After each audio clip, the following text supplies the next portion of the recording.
అండి ఈ రోజుని ఇలా నిలబడడం అంటే అది నా గురువు గారైన జ్యోతుల నాగేశ్వరరావు గారి ప్రభావం. నేను ఇలా నిలబడి ఉన్నాను. ఒకప్పుడు డాక్టర్స్ నన్ను చనిపోతానని చెప్పినప్పటికీ, అమ్మా నువ్వు భయపడకు, నేను 3 నెలల్లో నీకు మామూలు మనిషిని చేస్తానని గురువుగారు నాతో చెప్పారు. అలాగే నన్ను నిలబెట్టారు. నన్ను ప్రేమ్ కుమార్ మా ఇంట్లో అద్దెకుంటారు. నా పరిస్థితి ఏమీ బాగోలేనప్పుడు నన్ను అసలు పట్టించుకొని బావారు. నా పరిస్థితి ఏమీ బాగోనప్పుడు ఆ అబ్బాయిని మందులన్నీ పట్టుకొచ్చి చేస్తారు. ఆ అబ్బాయిని నా హాస్పిటల్ తీసుకెళ్ళి జాయిన్ చేస్తే వెంటనే ఈవిడ్ని అపోలో యశోద హాస్పిటల్ తీసుకోమని వాళ్ళు రాసిస్తే హైదరాబాద్ హాస్పిటల్ తీసుకెళ్ళిపోయారు.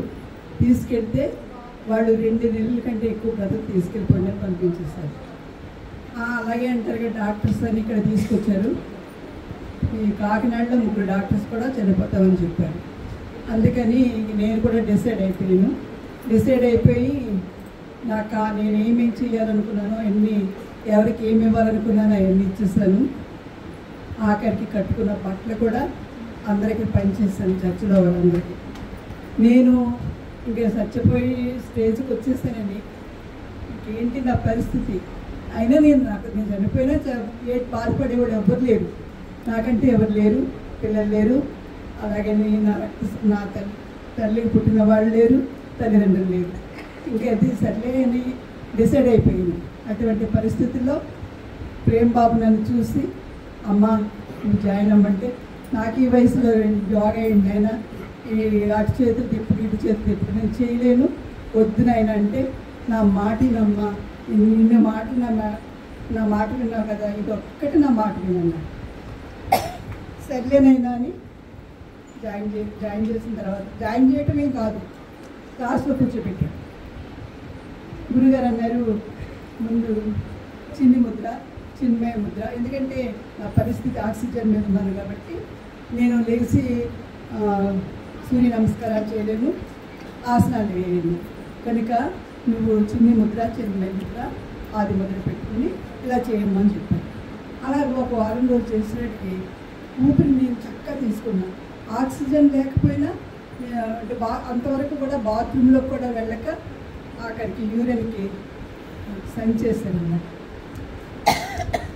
అటువంటి పరిస్థితుల్లో బాత్రూమ్కి వెళ్ళి వచ్చినా, నేను స్నానం చేసి వచ్చినా ఊపిరి బాగా ఉంటుంది. ఏంటో తేడా కనిపిస్తుందని అలాగే కంటిన్యూ చేయటం మొదలుపెట్టాను. అలాగా వారం, 15 రోజులు, నెల, 2 నెలలు, 3 నెలలు అయ్యేటికి మొత్తం ఆక్సిజన్ లేకుండా చేసుకోగలుగుతుందని తిరగలుగుతుంది. డాక్టర్స్ అసలు బాత్రూమ్ కూడా వెళ్ళి చనిపోతాను లేదన్నారు. నువ్వు చనిపోయే వరకు మంచం మీదే ఉండమని చెప్పాడు. అటువంటి పరిస్థితుల్లో 3 నెలలు అయ్యేటప్పటికి నా ఎక్కానికి నేను చేశాను. తర్వాత 6 నెలలు అయ్యేటప్పటికి బాగైపోయింది.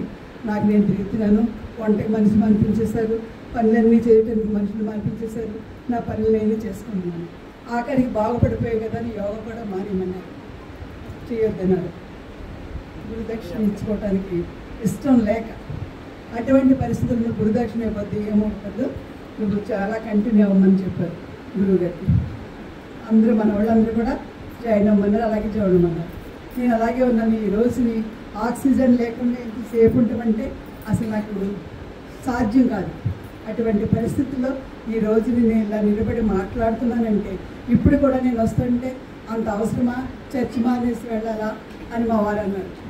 అయినప్పటికీ కూడా ఈ వయసులో నేను 80 కేజీలు ఉండేది జాయిన్ అయ్యేప్పటికీ, ఇప్పుడు 60 కేజీలకు వచ్చాను. కడుపు ఇలా ఉండేది. నాకు 20 సంవత్సరాల గర్భం చేశారు. ఇంత కడుపు ఉండేది. అలాంటిది ఆ కడుపు పోయింది. ఇంత వెనకాల ఇంత గడ్డ ఉండేది. ఆ గడ్డకు కూడా ఆపరేషన్ చేయాలన్నారు. ఆ గడ్డ ఇప్పుడు తగ్గిపోయింది. అలాగే కాళ్ళకి చుట్టుకుపోయి ఉండేది, ఎర్రగా పచ్చగా. అలాంటిది ఎప్పుడు పోయినాయో నాకు తెలియదు. నాకు తెలియకపోవడగా నాకు ఒక ఆస్మని అనుకున్నాను, కానీ నాలో అనేకమైన రుగ్మతలు పోయి ఈ రోజు ఇంత. మా చర్చిలో కూడా ఇంకో విషయం తెలుసండి, బాగా బ్లాక్ ఉండేదండి. నేను ఎంత బ్లాక్ ఉండేదని అంటే అసలు చీకటిలాగా ఉండేదండి. అటువంటిది ఈ రోజుని కలర్ వచ్చాను యోగా చేయటం వల్ల. ఆరోగ్యం బాగుంది, తిన్న అన్నం అరుగుతుంది, చక్కగా ఉన్నాను. కాదంటే గురువుగారు చూసిన ఆనందంలో కొంచెం ఆవేశం వస్తుంది, కానీ ఈరోజు మీ అందరినీ ఇలా కలుసుకోవటం నాకు ఎంతో సంతోషంగా ఉంది. నేను నిర్మిస్తుంటుంది ఒకవేళ మీరు ఏదైనా పరిస్థితుల్లో నా ప్రాణం పోయినట్లయితే మీరందరూ ఒక కన్నీటి పట్టు నా కోసం వచ్చి పెట్టచ్చు.